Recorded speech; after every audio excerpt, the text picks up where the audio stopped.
Hey everybody, today we're in a Toyota Sequoia. We're going to be showing you how to install the ProClip center mount number 855805. Now, before we get started, there are a couple things we want to mention. First off, this mount does use some double-sided tape. You'll see the blue covering under here.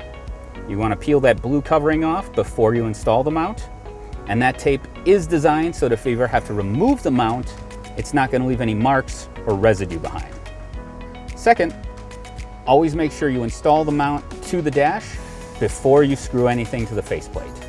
So with that, we'll get started. This mount is going to attach into two different seams right next to your main screen here. The first is this seam right at the top of the vents. It's just above this piece of the trim, right in here. The second is going to be the seam right here between the hard plastic top and your actual dash material up here. So first, we're going to take the included gap opener and we're going to come up here and right along here where the seam starts to curve downwards, we're just going to insert the gap opener so we can open this seam a little bit.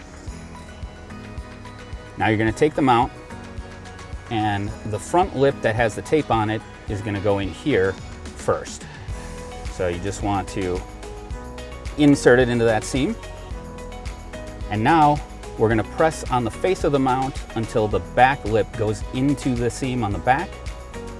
If you have the padded dash like this one is, you might have to push up on the gap opener a little bit just to get the seam to open a little bit more. There we go.